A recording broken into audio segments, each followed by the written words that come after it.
Good day everyone, welcome to Indian defence academy. आप सभी को पता होगा लास्ट चैप्टर में हमने पढ़ा था रिवोल्ट ऑफ 1857।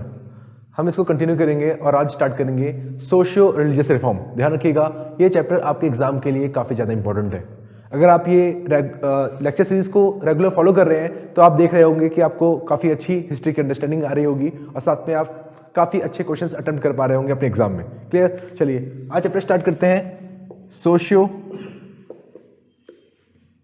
Religious reform. ये आपके एग्जाम के लिए काफ़ी इंपॉर्टेंट चैप्टर है। इससे आप मान के चलिए एक या दो क्वेश्चन आपके एग्जाम में आएंगे ही आएंगे। और हम आज बात करेंगे कुछ फेमस पर्सनैलिटीज़ के बारे में। और जो स्टार्ट करूंगा मैं आज स्टार्ट करूंगा राजा राममोहन रॉय से। क्लियर? आप इसमें देखेंगे मेरे साथ कि कौन कौन से रिफॉर्म हुए, जिसमें आप देखेंगे women based reform, caste based reform. Clear? पर बेसिकली स्टार्ट आज मैं जो कर रहा हूँ वो कर रहा हूँ पर्सनैलिटीज से। और फेमस जो पहली पर्सनैलिटी है वो है राजा राममोहन रॉय। क्लियर? ये चैप्टर स्टार्ट इन्हीं से होगा। देखिए, राजा राममोहन रॉय बहुत ही इंपॉर्टेंट नाम है और आपने बहुत बार सुना होगा। अब आपको करना क्या है, ध्यान रखिएगा, ये जो पर्सनैलिटी है इनके बारे में जितनी चीजें बन सकती हैं, जितने क्वेश्चंस बन सकते हैं, वो सारे यहाँ पे डिस्कस करूंगा मैं। क्लियर? चलिए, राजा राममोहन रॉय का जो जन्म हुआ था 1772 में और ये कब तक रहे थे? 1833 तक। ये आपके रहे थे 1833 तक। अब कहाँ हुआ क्या हुआ आपको मतलब नहीं है, ऐसे कोई क्वेश्चन नहीं आता। क्लियर? अब जो पहला क्वेश्चन इससे पुटअप हो सकता है, क्या हो सकता है? राजा वर्ड। देखिए, ये जो राजा वर्ड है ये कहाँ से आया? ये राजा वर्ड का जो टाइटल है, राजा, इन्होंने जो इनको राजा टाइटल मिला वो किससे मिला? वो मिला अकबर सेकंड से। ठीक है, अकबर वन नहीं, अकबर वन तो डिफरेंट थे। ठीक है, वो जोधा अकबर वाले अकबर अलग है, ये अकबर दूसरे हैं। ठीक है, अकबर सेकंड भी आपके मुगल एम्परर थे और इन्होंने टाइटल दिया राममोहन रॉय को राजा का। क्लियर? तो सबसे पहला क्वेश्चन आपका यही पुट होगा कि राजा राममोहन रॉय में ये जो राजा टाइटल है ये कहाँ से इनको मिला? तो ये मिला अकबर सेकंड से। क्लियर? इनके अचीवमेंट्स की बात करूं मैं तो इनको काफ़ी ज़्यादा लैंग्वेज आती थी, इन्होंने काफ़ी चीज़ें अटेन करी है, जिसमें सबसे इंपॉर्टेंट है ब्रह्मो समाज। क्लियर? ब्रह्मो समाज में पढ़ने से पहले हम एक चीज़ ध्यान रखेंगे, ये बिलीव करते थे मोनोथिज्म में। समझिएगा मोनोथिज्म क्या होता है?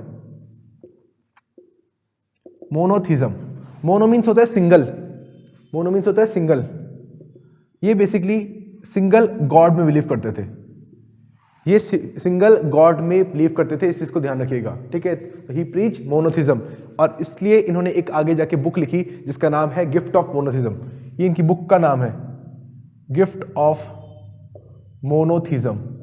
और जो ये इन्होंने बुक लिखी गिफ्ट ऑफ मोनोथिज्म, ये कब लिखी? 1809 में। Very important book. क्वेश्चन आ सकता है आपका कि गिफ्ट ऑफ मोनोथिज्म किसने लिखी है? तो वो लिखी है आपकी राजा राममोहन रॉय ने। क्लियर? चलिए, इसके अलावा ये बोलते थे कि God is one, shapeless, formless and omni present. God क्या है? सिर्फ एक है, ना उनकी कोई शेप है ना कोई आकार है। ठीक है, और वो क्या है? ऑमनी प्रेजेंट, मतलब सब जगह वो प्रेजेंट है, आप में, हम में, हर चीज में। क्लियर? चलिए, इसके अलावा जो सबसे इंपॉर्टेंट पॉइंट है, इन्होंने बनाई आत्म सभा। ठीक है, आपने सबने सुना होगा ब्रह्मो सभा, पर इससे पहले ये बनाते हैं आत्म सभा। और आत्म सभा इन्होंने बनाई, आत्म सभा इन्होंने बनाई 1814 में कैलकाटा में। जब आप नोट्स बनाते हैं ना, ऐसे ही लिखिए, कोई इशू नहीं है। आपने लिखा राजा राममोहन रॉय, देखिए आपको नोट्स बनाने का तरीका भी बता रहा हूं, आपको नोट्स बनाने कैसे है। आपने बिल्कुल बीच में लिखा राजा राममोहन रॉय, आपने डैश करके लिख दिया अकबर सेकंड, आपने लिख दिया monotheism, gift of monotheism and आत्म सभा इन्होंने फॉर्म करी 1814 में, और जो कहा करी कैलकाटा में करी। तो आपके ऐसे करके नोट्स बनेंगे। क्लियर? आपने बीच में लिखा राजा राममोहन रॉय, जितनी चीजें उनकी है आपने लिखते चले। देखिए, आपको मैं बता भी रहा हूं कैसे आप नोट्स लिखेंगे। तो क्या आपने लिखा राजा राममोहन रॉय, आत्मसभा कब बनाई? 1814 में, और कहाँ पे एस्टेब्लिश करी गई? कैलकाटा में। और आगे जाके ध्यान रखिएगा, ये ब्रह्मो सभा बनाते हैं जिसका नाम आगे जाके ब्रह्मो समाज होता है। ब्रह्मो समाज कब होगा वो भी आपको बताऊंगा मैं। ये बहुत कंफ्यूजन वाली चीजें हैं, ब्रह्मो समाज ऑफ इंडिया, आदि ब्रह्मो समाज, साधारण ब्रह्मो समाज। आज के बाद आपको इसमें कभी भी कोई डाउट नहीं होगा। क्लियर? कि ये सारी टर्म्स हैं क्या। देखिए, आत्मसभा कब बनाई? 1814 में, और कहाँ बनाई? कैलकाटा में। आत्मसभा को बोलते हैं फ्रेंड्स ऑफ सोसाइटी या society of friends, society of friends. Clear? इसके अलावा ध्यान रखिएगा, आगे जाके क्या बनाते हैं ये? ब्रह्मो जिसके बारे में अभी हमें डिटेल में पढ़ना है, ब्रह्मो सभा, जिसका नाम आगे जाके चेंज होता है ब्रह्मो समाज। क्लियर? तो ब्रह्मो सभा ये कब बनाते हैं? 1828 में। ब्रह्मो सभा ये बनाते हैं 1828 में। क्लियर? तो देखिए राजा राम मोहन रॉय। इसके अलावा अगर मैं बोलूं तो ये डेविड हैरे की मदद करते हैं हिंदू कॉलेज को खोलने में। ध्यान रखिएगा, हिंदू कॉलेज इन्होंने खुद ओपन नहीं किया, इन्होंने डेविड हैरे की मदद करी। ठीक है, तो इन्होंने मदद करी किसकी? He helped David Hare. और किस चीज में हेल्प करी? हिंदू कॉलेज खोलने में बंगाल में, हिंदू कॉलेज। क्लियर? इसके अलावा इन्होंने एक खुद स्कूल खोला जिसका नाम था वेदांता। ठीक है, तो इन्होंने खोला वेदांता कॉलेज, वेदांता कॉलेज। ये इनका खुद का कॉलेज था। और कब खोला ये इन्होंने? 1825 में। यहां पे ध्यान रखिएगा, वेदांता कॉलेज में ये इंडियन के साथ साथ वेस्टर्न कल्चर भी सिखाते थे या फिर वेस्टर्न एजुकेशन भी देते थे। वेस्टर्न एजुकेशन का मतलब क्या होगा? फिजिक्स, केमिस्ट्री, बायो, मैथ्स, ये सब चीजें पढ़ा रहे हैं। क्लियर? हमारी जो इंडियन एजुकेशन थी वो क्या थी? संस्कृत पढ़ते थे हम, वेद्स पढ़ते थे। तो ध्यान रखिएगा, वेदांता कॉलेज 1825 में ओपन हुआ। अगर मैं राजा राम मोहन रॉय की बात करूं तो ध्यान रखिएगा, इनको कहा जाता है the father of Indian Renaissance. Renaissance मतलब होता है चेंज। तो जो चेंज है इंडिया में वो इनकी वजह से आया। He is known as father of Indian renaissance. Very important point. Clear? चलिए भर गया है, पहले से मिटा लेते हैं। देखिए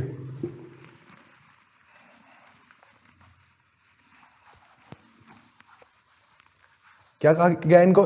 father of Indian Renaissance. Renaissance मतलब change.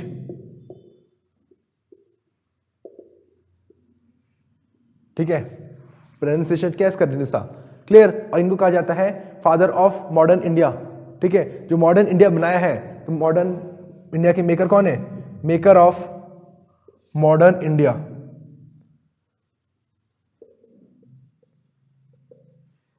Maker of modern India कौन है आपके? राजा राम मोहन रॉय। क्लियर? तो बहुत ही इंपॉर्टेंट पॉइंट है, आपको ये याद होना चाहिए। तो father of Indian Renaissance and maker of modern India भी राजा राम मोहन रॉय को कहा जाता है। अपने वहां क्या स्टार्ट किया इन्होंने? वेदांता कॉलेज। और इसमें क्या कर रहे हैं? ये इंडियन एजुकेशन के साथ साथ वेस्टर्न एजुकेशन भी प्रोवाइड कर रहे हैं और खुद का कॉलेज था ये। चलिए इसके बाद अगर बात करूं, ये एक काफी अच्छे ऑथर थे, काफी चीजें इन्होंने लिखी है, कुछ जर्नल्स इन्होंने लिखे हैं, इनका नाम आपको याद करना पड़ेगा। एक है आपकी संबद कौमुदी, संबद कौमुदी, और एक है आपकी मिरात उल अकबर। दोनों ही इंपॉर्टेंट है और आपको याद करनी पड़ेगी। ये जो है वो बंगाली लैंग्वेज में है और ये जो है पर्शियन लैंग्वेज में है। ये इनकी क्या है? जर्नल्स है। क्लियर? संबद कौमुदी जो है बंगाली लैंग्वेज में है और आपकी मिरात उल अकबर पर्शियन लैंग्वेज में है। बहुत ही इंपॉर्टेंट है। इसके अलावा ध्यान रखिएगा, ये संस्कृत से ट्रांसलेट करते हैं वेद को और साथ में 5 उपनिषद को। किसको ट्रांसलेट करते हैं? Veda and 5 Upanishad. Translate Sanskrit to Bengali, Sanskrit to Bengali. Important point है, आ सकता है क्वेश्चन आ जाएगा कि बताइए कौन ऐसे पर्सनैलिटी थे जिन्होंने वेद्स को ट्रांसलेट किया संस्कृत से बंगाली में? तो आपके क्या आंसर होगा? राजा राम मोहन रॉय। काफी ज्यादा ये लैंग्वेज जानते थे। क्लियर? इसके बारे में यस। आगे देखिए, अगर मैं इनके और अचीवमेंट्स की बात करूं तो ध्यान रखिएगा, इसके बाद ये क्या करते हैं? ये सती प्रथा को बैन कराते हैं, जो कि बहुत ही इंपॉर्टेंट है। ठीक है, राजा राम मोहन रॉय के ही एफर्ट थे और ये इसका सबसे इंपॉर्टेंट पॉइंट है। ये इसका सबसे इंपॉर्टेंट पॉइंट है। इनकी हेल्प से सती प्रथा बैन होती है। आप सभी को पता होगा कि सती प्रथा क्या होती है। सती प्रथा का मतलब क्या होता है? मान लीजिए कि अगर किसी के हस्बैंड की डेथ हो गई है तो उसको भी जिंदा जला दिया जाता था। क्लियर? उसे बोलते सती। देखिए, सती अलग होता है और जौहर अलग होता है। ठीक है, आपने जैसे देखा होगी, एक मूवी देखी होगी पद्मावत, उसमें पद्मावती ने क्या किया? जौहर किया। क्लियर? आप अगर एंशिएंट की बात करें तो जैसे मान लीजिए एक फेमस लव स्टोरी थी पृथ्वीराज चौहान की। ठीक है, पृथ्वीराज चौहान की शादी किससे हुई थी? सहयोगिता से। आप पढ़ेंगे मेडिवल हिस्ट्री में, उसमें सहयोगिता ने क्या किया था? जौहर किया था। जब पृथ्वीराज चौहान मर गए थे तो जौहर करना अलग चीज होती है। जौहर करना मतलब मान लीजिए मुझे बंदी बना के ले जा रहे थे, तब मैं आग में कूद गई, वो चीज अलग है। सती प्रथा मतलब अगर हस्बैंड मर जाए तो उसके बाद क्या किया गया? उसको जला दिया गया उसके साथ ही जिंदा। इसको बोलते हैं सती प्रथा।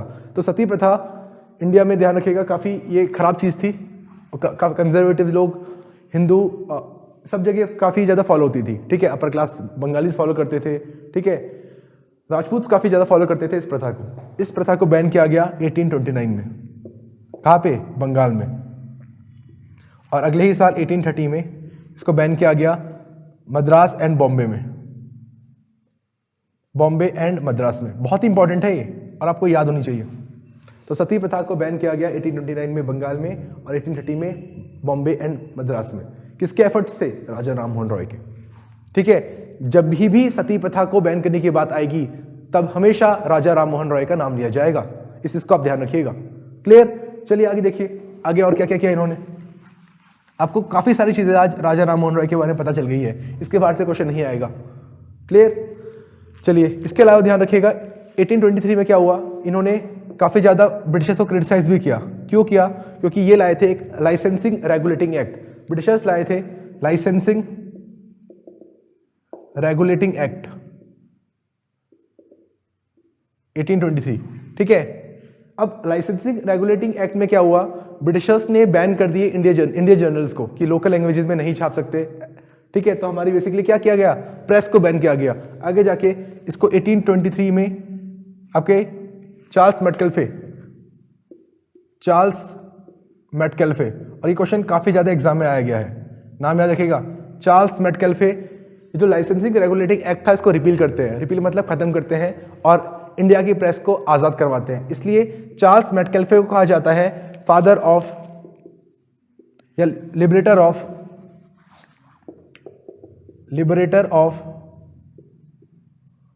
Indian press.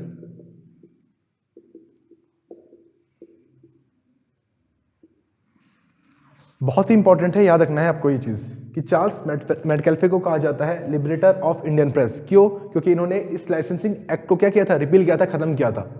क्लियर? चलिए अब ये पॉइंट काफी ज्यादा इंपॉर्टेंट है। अब हम थोड़ा जान लेते हैं ये ब्रह्मो सभा के बारे में, इसमें क्या क्या चेंजेस आए। और दो नाम हम पढ़ेंगे बहुत इंपॉर्टेंट, देवेंद्रनाथ टैगोर और साथ में हम बात करेंगे केशव चंद्र सेन की। क्लियर? चलिए देखते हैं क्या नाम है और इन्होंने क्या काम करे और ये कैसे इससे एसोसिएट करते थे। चलिए देखिए, बच्चे ने इसमें काफी ज्यादा कंफ्यूज होते हैं। आज के बाद आपको कंफ्यूज होने की कोई आवश्यकता नहीं है। क्लियर? आपको सारी चीजें समझ में आ जाएंगी। देखिए एक मैं आपके लिए बस चार्ट बनाऊंगा।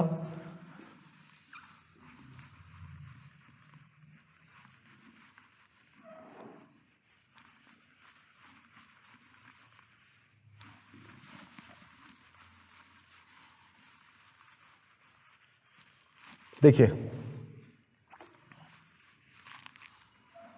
यस, मैंने आपको क्या बोला, 1828 में क्या बना, ब्रह्मो सभा। आगे जाके जो अगला ईयर आता है वो आता है 1842। 1842 में इसको ज्वाइन करते हैं Devendranath Tagore. It is join bye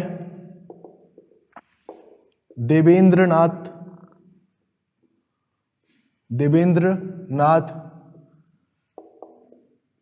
Tagore, ठीक है। आचार्य होते हैं, इनको कहा जाता है आचार्य देवेंद्रनाथ टैगोर। जो देवेंद्रनाथ टैगोर होते हैं इनकी एक खुद की सभा होती है जिसका नाम है तत्वबोधिनी सभा।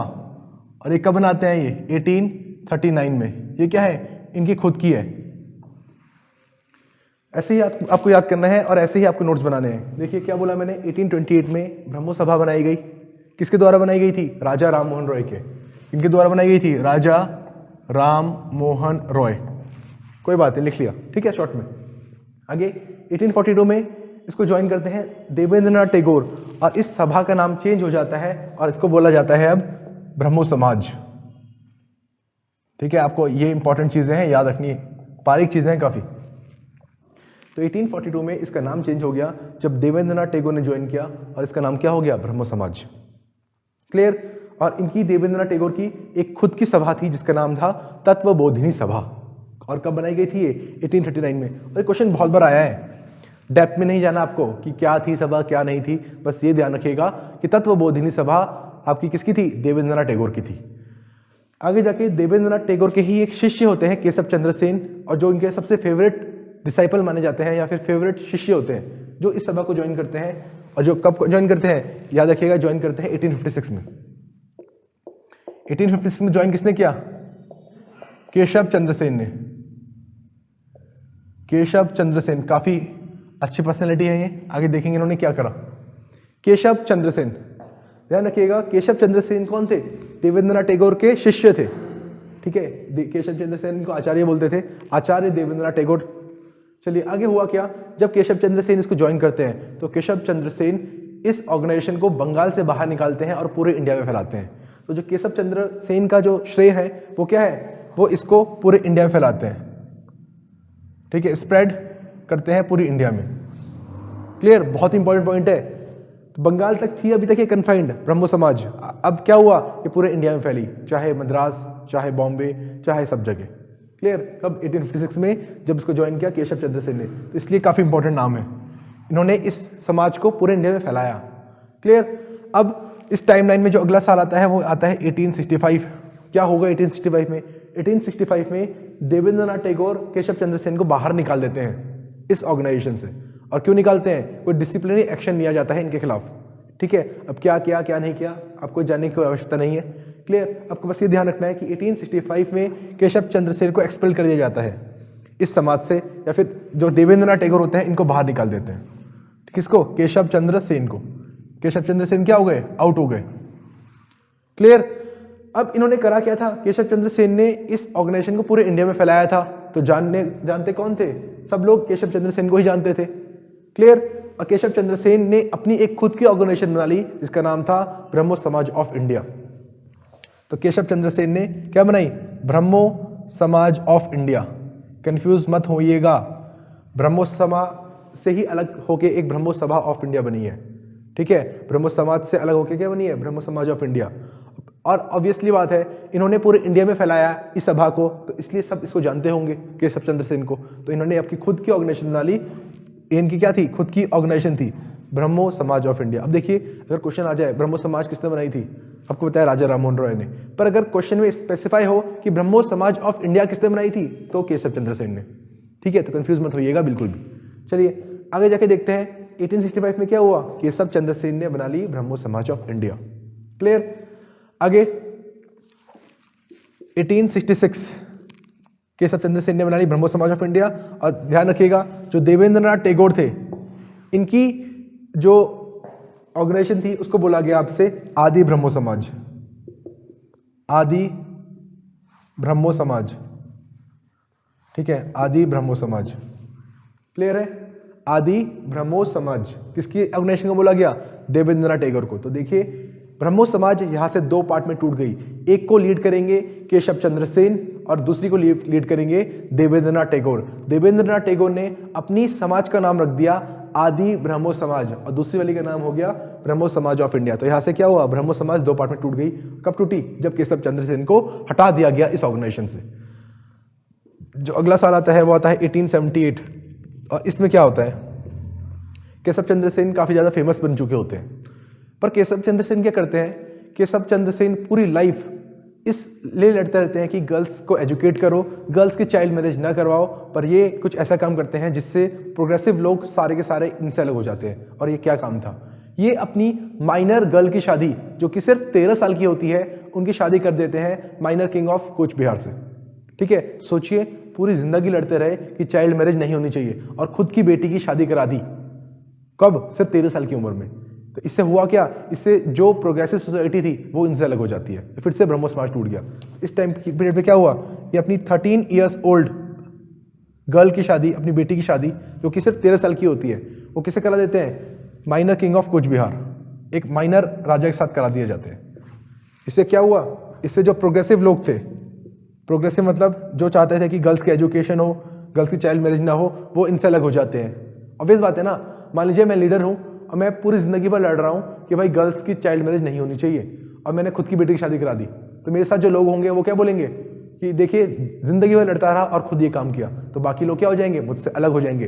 वैसे ही प्रोग्रेसिव लोग जो थे, जो प्रोग्रेसिव सोसाइटी थी, वो इनसे अलग हो गई और इन्होंने बोला कि आज के बाद हमारी ब्रह्मो समाज का नाम है साधारण ब्रह्मो समाज। क्या नाम है? साधारण ब्रह्मो समाज। That's it. इतनी चीज़ें आपको ब्रह्मो समाज के अंदर ब्रह्मो समाज में पढ़नी है, ठीक है। तो देखिए हमने स्टार्ट किया राजा राममोहन रॉय से, इन्होंने ब्रह्मो सभा बनाई और देखिए कितने सारे फेस आए आपके ब्रह्मो समाज में। अब आपने ऐसे करके अगर पढ़ा हो तो आप कभी नहीं भूलेंगे, क्लियर, आप जिंदगी में कभी नहीं भूलेंगे। पहले किसने बनाई? राजा राममोहन रॉय ने। ज्वाइन किसने किया? देवेंद्रनाथ टैगोर ने। इनकी खुद की सभा थी तत्वबोधिनी सभा, जो कि बनाई गई थी 1839 में। आगे जाके इसको ज्वाइन करते हैं केशव चंद्र सेन और ये इस सभा को पूरे इंडिया में स्प्रेड करते हैं। तो इनका काम क्या है? पूरे इंडिया में फैलाना। इसके शिष्य होते हैं देवेंद्रनाथ टैगोर के अपने आचार्य। कुछ डिसिप्लिनरी एक्शन लिया जाता है इनके खिलाफ और इनको बाहर निकाल दिया जाता है 1865 में। और 1866 में ये खुद की एक सभा बनाते हैं जिसका नाम था ब्रह्मो समाज ऑफ इंडिया। क्लियर, इंडिया क्यों ज्वाइन किया गया? क्योंकि इन्होंने इसको पूरे इंडिया में फैलाया था और जो देवेंद्रनाथ टैगोर थे इनकी सभा को बोला गया आदि ब्रह्मो समाज। क्लियर, और आगे जाके क्या हुआ? अपनी ही छोटी बेटी की शादी करवा दी गई कूच बिहार के किंग से। इससे प्रोग्रेसिव लोग अलग हो गए और उन्होंने बनाई साधारण ब्रह्मो समाज। क्लियर, तो आपको इतनी चीजें इस ब्रह्मो समाज में याद रखनी है। क्लियर, चलिए thank you so much. Next class में हम देखेंगे आगे की चीजें।